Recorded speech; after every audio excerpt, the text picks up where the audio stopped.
Welcome back friends. છેલ્લે આપણે જે ચર્ચા કરીએ છીએ હવે ઘણા સમયથી સપુષ્પી વનસ્પતિની બાહ્યાકાર વિદ્યા, એમાં આજે આપણે સપુષ્પી વનસ્પતિની બાહ્યાકાર વિદ્યાની અંદર જે ટોપિકની આગળ ચર્ચા કરવા જઈ રહ્યા છીએ, બરાબર, એ તમારે જે એનસીઆરટી પ્લસ જે નીટનો જે ટોપિક છે એને આપણે એમાં વાત કરશું આજે. હવે તો એમાં વાત કરશું આપણે વનસ્પતિની અંદર સપુષ્પી વનસ્પતિમાં જે પર્ણના પ્રકાર છે એ પર્ણના પ્રકારો એના વિશેની આપણે એમાં ચર્ચા કરીએ. તો સામાન્ય રીતે તમે ઓલરેડી આગળ જે આપણે ટોપિકની ચર્ચા કરી ગયા છે ભણી ચૂક્યા છો કે પર્ણના મુખ્યત્વે બે પ્રકાર છે, સાદુ પર્ણ અને સંયુક્ત પર્ણ. બરાબર, તો એમાં પહેલો પ્રકાર જે છે એ છે સાદુ પર્ણ અને બીજો પ્રકાર જે છે એમાંનો એ છે સંયુક્ત પર્ણ. કદાચ જો આ બંને વિશે તમે ન જાણતા હોય તો આગળનો લેક્ચર પહેલા એક વખત તમે જોજો ખાસ, અને પછી એમાં આ ટોપિક એમાં સમજજો તો તમને એમાં વધારે ખ્યાલ આવશે. કેમ કે હું એ બધું ટોપિક પાછો અહીં અત્યારે એમાં રિવાઇઝ નહીં કરી શકું. બરાબર, એટલે એમાં સાદું પર્ણ જે છે એના કોઈ પ્રકાર નથી. બરાબર, સંયુક્ત પર્ણમાં આપણે ઓલરેડી બે પ્રકારની વાત કરી ચૂક્યા છીએ. તો અહીંયા જે આપણે હવે ચર્ચા કરશું મુખ્યત્વે એ છે સંયુક્ત પર્ણના પ્રકાર, એના વિશેની વાત કરીએ છીએ કે સંયુક્ત પર્ણ છે તો એ સંયુક્ત પર્ણના કયા કયા પ્રકાર છે. તો સંયુક્ત પર્ણના મુખ્યત્વે બે પ્રકાર પડે છે, એના વિશે પણ આપણે પ્રાથમિક વાત આગળ કરી ચૂક્યા છીએ. જેમાં એક છે એમાંનો જેને આપણે કહી શકાય ભાઈ પંજાકાર સંયુક્ત પર્ણ અને પીછાકાર સંયુક્ત પર્ણ. બરાબર, પીછાકાર અને પંજાકાર સંયુક્ત પર્ણ આ બંનેની વાત કરી ચૂક્યા છે.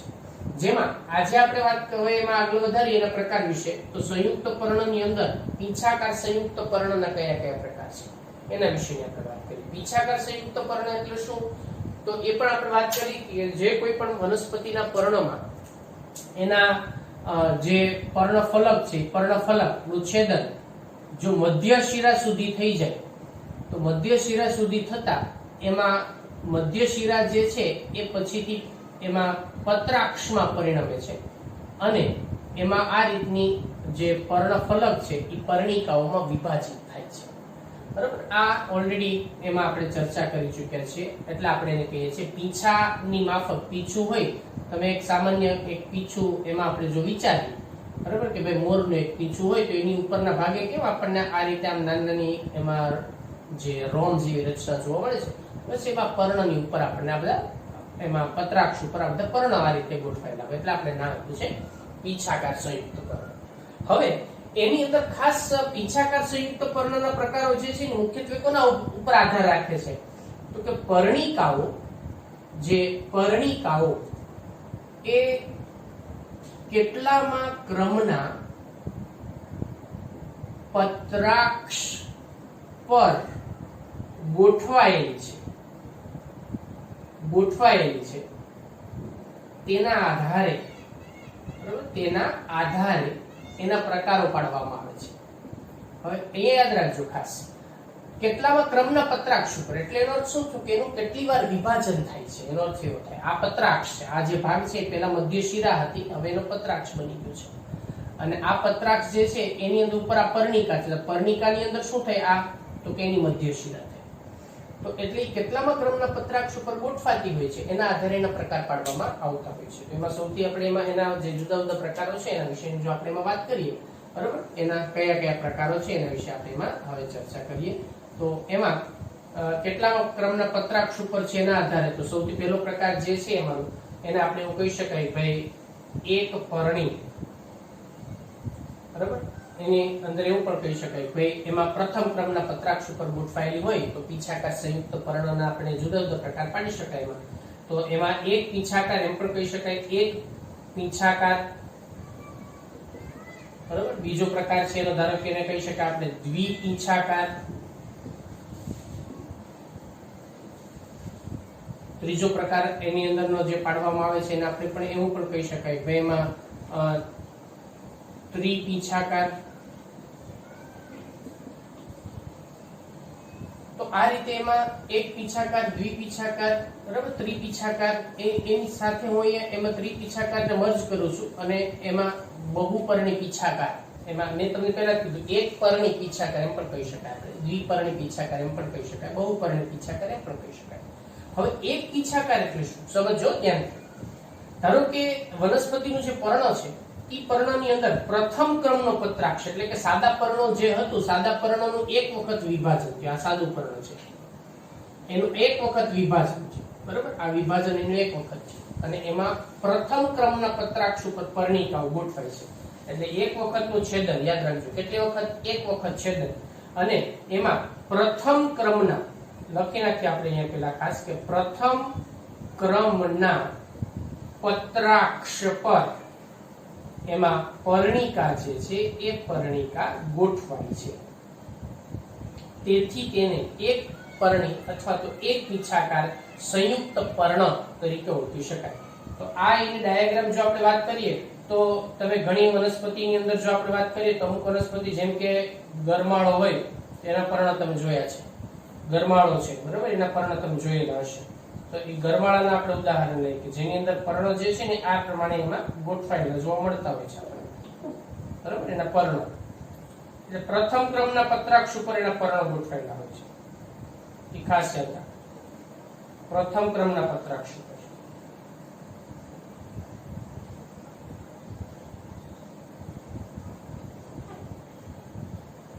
આ રીતે.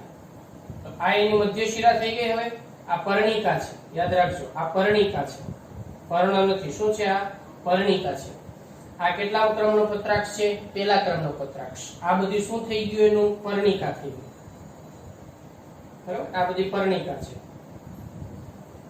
તો પ્રથમ ક્રમના પત્રાક્ષ ઉપર ગોઠવાય એટલે આપણે એને શું કહીએ છીએ? એક પીછાકાર. ઉદાહરણ તરીકે જો આપણે વાત કરીએ, મેં હમણાં તમને કીધું ભાઈ ગરમાળો, આ એનું ઉદાહરણ છે, બરાબર. હવે દ્વિપીછાકાર એટલે શું? તો દ્વિપીછાકાર એટલે કે આ જે આની જે પર્ણિકા છે ને, આ પર્ણિકા, ઈ પર્ણિકાનું પાછું ખંડન થાય, એનું વિભાજન થાય અને એના પત્રાક્ષ ઉપર પર્ણિકાઓની ગોઠવણી થાય છે. ખબર પડી ગઈ? આ પહેલા ક્રમનો પત્રાક્ષ છે, આના ઉપરની પર્ણિકા છે, આ એની મધ્ય શિરા છે. જેમ આ મધ્ય શિરા પેલા હતી અને એમાંથી પત્રાક્ષ બની ગઈ, એમ આની મધ્ય શિરા હવે પત્રાક્ષ બની જાય છે. તો સમજો એનો શું થયો અહીંયા કે બીજા ક્રમના પત્રાક્ષ પર, બરાબર, પત્રાક્ષ પર એમાં પર્ણિકા જે છે એ પર્ણિકા ગોઠવાય છે. એટલે આ એની વાત થઈ. હવે આ પહેલા ક્રમનો પત્રાક્ષ, બરાબર, આ બીજા ક્રમનો પત્રાક્ષ, આ એક, આ બીજો પત્રાક્ષ, આ ત્રીજો પત્રાક્ષ, આ ચોથો પત્રાક્ષ, આ પાંચમો પત્રાક્ષ, આ છઠ્ઠો, એમ આ રીતે આપણે એમ સમજીએ કે આ પહેલા ક્રમનો પત્રાક્ષ થઈ ગયો. આ કેટલામો ક્રમનો પત્રાક્ષ થયો? બીજા ક્રમનો પત્રાક્ષ. હવે જો આની ઉપર પર્ણિકા ગોઠવાય આ રીતે. તો આના ઉપરની જે પર્ણિકા છે એ પર્ણિકાની ગોઠવણી આ પ્રકારની આપણને એમાં જોવા મળતી હોય છે. એટલે તમે સમજી ગયા હશો કે હું હવે તમને જે વાત કરતો હતો કે એમાં પહેલા ક્રમના પત્રાક્ષ ઉપર ગોઠવાયેલી જે પર્ણિકાઓ છે એ પર્ણિકાઓના પર્ણ જે છે એ પર્ણ એટલે પર્ણિકાનું વિભાજન થાય અને એના પત્રાક્ષ ઉપર આ રીતે પર્ણિકાઓ ગોઠવાય છે. હવે આપણને શેમાં જોવા મળે છે ભાઈ? તો બધે બાવળ જોયો છે, બરાબર. તો એની અંદર પણ આ પ્રકારની રચના આપણને એમાં જોવા મળે છે. ઉદાહરણ તરીકે જો એમાં વાત કરીએ આપણે તો ગુલમોહર છે, બરાબર, ગુલમોહર છે, બાવળ છે. આની અંદર આ પ્રકારની લાક્ષણિકતા આપણને જોવા મળતી હોય છે. એટલે આ વાત થયું છે એની અંદર આપણને જે દ્વિપીછાકાર જે સંયુક્ત પર્ણ છે, બરાબર, એના વિશે ચર્ચા કરીએ. હવે એના પછી જો આપણે વાત કરીએ તો બહુપીછાકાર સંયુક્ત પર્ણ. બહુપીછાકાર એટલે બે કરતા વધારે વખત એની અંદર આ પ્રકારનું છેદન આપણને જોવા મળતું હોય છે. તો એમાં ત્રિપીછાકાર પણ આવે છે જેમાં સરગવાનો પણ સમાવેશ થાય, પણ ઘણા સરગવાને આપણે બહુપીછાકારમાં પણ એમાં સમાવેશ કરતા હોય છે.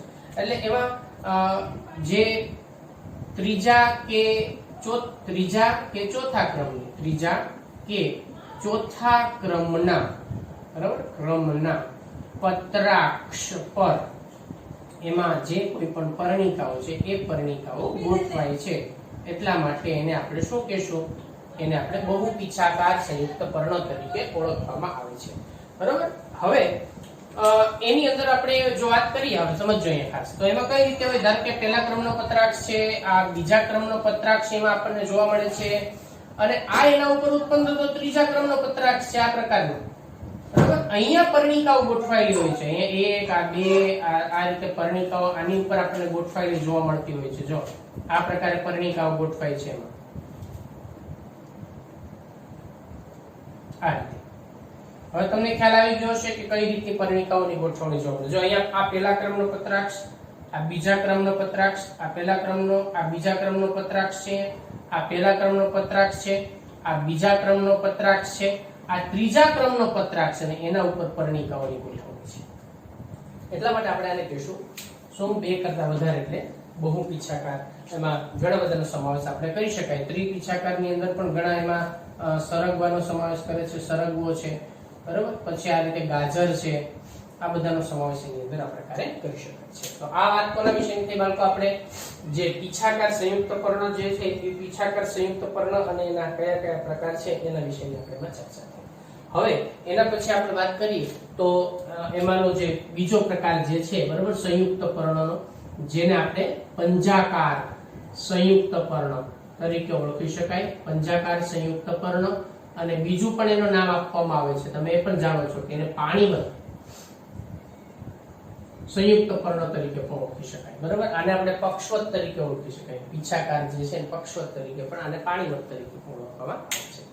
તો હવે એમાં જે સંયુક્ત પર્ણ છે, સંયુક્ત પર્ણની અંદર પણ એમાં જુદા જુદા પ્રકાર જે છે એ પાડવામાં આવે છે. પણ અહીંયા પંજાકારની વાત કરી છે. પંજાકાર જે છે એની અંદર શું હોય કે પંજાકારની અંદર જેમ એક એનો જે પર્ણદંડ હોય, બરાબર, ધારો કે આપણે એમ સમજીએ કે ભાઈ આ એક પર્ણદંડ છે ને એ પર્ણદંડ છે, અને પર્ણદંડ ઉપરથી એક પર્ણિકા, બીજી પર્ણિકા, ત્રીજી પર્ણિકા, ચોથી પર્ણિકા, પાંચમી પર્ણિકા, એમ પર્ણદંડ ઉપરથી 5 પર્ણિકા ઉત્પન્ન થઈ છે. તો પર્ણદંડની ટોચના ભાગેથી ઉત્પન્ન થતી પર્ણિકાઓ એ આપણને કેમ આંગળી ને પંજાની આંગળીઓ જેમ ગોઠવાયેલી હોય એવું ગોઠવાય, એટલે આપણે શું નામ આપ્યું છે? પંજાકાર સંયુક્ત પર્ણ તરીકે ઓળખી શકાય. બરાબર, એટલે પંજાકાર સંયુક્ત પર્ણમાં શું હોય તો કે એમાં ઉત્પન્ન થતી પર્ણિકાઓ પર્ણદંડના ટોચના ભાગે ગોઠવાયેલી હોય છે. બરાબર, એમાં ગોઠવાયેલી હોય છે. અને એક બીજી વાત એમાં ખાસ યાદ રાખજો કે તેમાં પર્ણદંડ અને એમાંનું જે પર્ણિકા છે એનું જે પર્ણિકાનું જે પર્ણફલક હોય, બરાબર, એના વચ્ચે આપણને બહુ સ્પષ્ટ સાંધો જોવા મળે છે.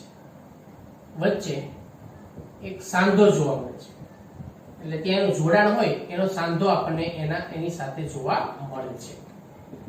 બરાબર, એટલે આ એક પર્ણદંડ અને પર્ણફલક જે છે ને વચ્ચે જોડતો એક સાંધો સ્પષ્ટ જોવા મળતો હોય છે. હવે એમાં જે પર્ણદંડ પરથી કેટલી પર્ણિકા ઉત્પન્ન થાય, કેટલી પર્ણિકા એના ઉપરથી ઉત્પન્ન થાય એના આધારે એના પ્રકાર પાડવામાં આવે છે. બરાબર, તેના આધારે પ્રકાર. હવે એના આધારે એની અંદરના કેટલા પ્રકાર પાડવામાં આવે છે એના વિશેની આપણે ચર્ચા કરીએ. તો એના આધારે સૌથી પહેલા એક પર્ણી એટલે એક જ પર્ણિકા ઉત્પન્ન થાય, એક પર્ણી પંજાકાર સંયુક્ત પર્ણ.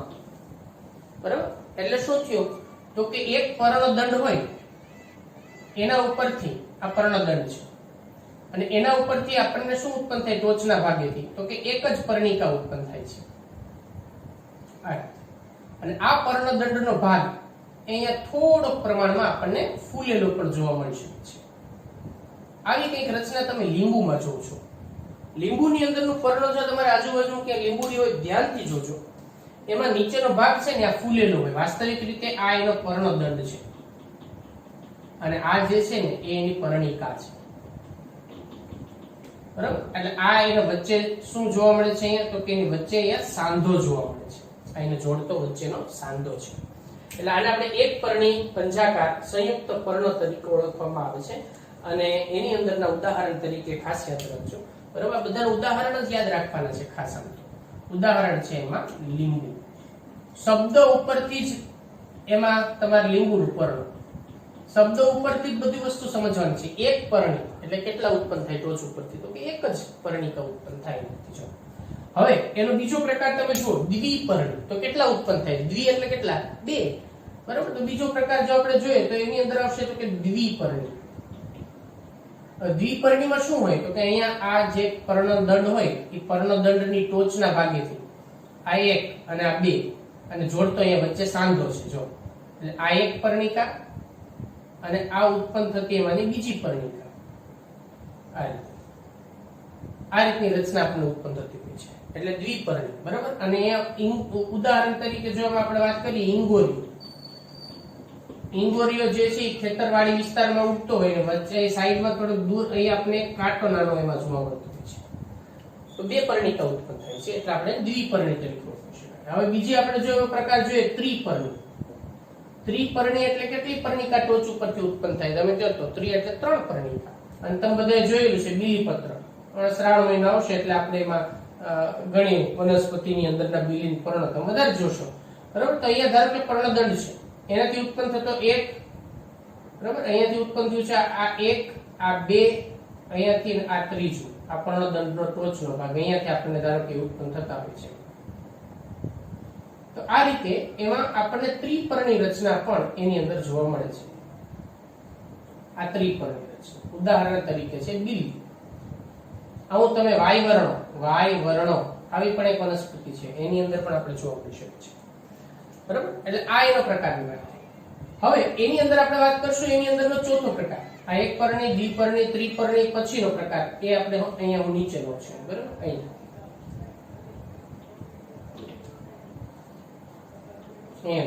ચતુષ્પર્ણી. ચતુષ્પર્ણી એટલે ચતુષ એટલે કેટલા? તમે જ વિચારો. 4. તો એમાં એક પર્ણદંડ ઉપરથી કેટલી પર્ણિકા ઉત્પન્ન થાય? તો કે 4 પર્ણિકા ઉત્પન્ન થાય. જો આ એક ભાગ છે પર્ણદંડનો ટોચનો ભાગ છે 1 2 બરાબર 3 અને આ બાજુ એમાં ઉત્પન્ન થાય ત્યાં ચોથી આપણે 4 આ રીતે ઉત્પન્ન કરીએ એની અંદર. ધારો કે આ પહેલી પર્ણિકા હોય, આ એની બીજી પર્ણિકા હોય, આ ત્રીજી પર્ણિકા હોય, આ ચોથી પર્ણિકા હોય. આ રીતે મદદ. આવું ઉદાહરણ તરીકે જો આપણે વાત કરીએ આની અંદર તો એમાં આવશે માર્સેલિયા. માર્સેલિયા જે છે એ એમાંની એક જે ત્રિઅંગી વનસ્પતિ છે અને એમાં પ્રકારની રચના જોવા મળે છે. હવે ચતુષ્પર્ણી અને એમાંનો છેલ્લો પ્રકાર જેને આપણે કહીએ છીએ બહુપર્ણી. તો બહુપર્ણી એટલે કેટલા? તો કે એક સ્થાનેથી 4 કરતા કેટલા ઉત્પન્ન થાય? તો કે 4 કરતા વધારે ઉત્પન્ન થાય. તો આ એક ભાગ આપણે જોઈએ તો એમાંથી ધારો કે અહીંયા આ એક પર્ણ ઉત્પન્ન થયું છે. બરાબર. આ બીજું પર્ણ એમાંથી ઉત્પન્ન થયું છે. અહીંયાથી આપણે આ ત્રીજું પર્ણની રચના ઉત્પન્ન થઈ છે. આ ચોથું પર્ણ ઉત્પન્ન થયું. બરાબર. આ પાંચમું પર્ણ ઉત્પન્ન થયું છે. કોઈ ના પ્રકારની રચના આ એનો દંડ. તો ટોચના ભાગેથી કેટલા ઉત્પન્ન થયા? તો કે 5 એટલે 4 કરતા વધારે એટલે આપણે બહુપર્ણી. ઉદાહરણ તરીકે જો આપણે વાત કરીએ તો તમે બધાએ જોયેલું છે શીમળો. બરાબર. આની અંદર પણ આ રચના જોવા મળે છે. તો ઘણી વનસ્પતિ છે કે જેમાં આ પ્રકારની બહુપર્ણી રચનાઓ એમાં જોવા મળતી હોય છે. તો વળકો આ જે પ્રકાર થયા એ કોના વિશેની વાત કરીએ આપણે? પંચાકાર સંયુક્ત પર્ણના પ્રકારો વિશેની વાત કરીએ. આ પીંછાકાર સંયુક્ત પર્ણના પ્રકારો છે અને આ પંચાકાર સંયુક્ત પર્ણના પ્રકારો છે.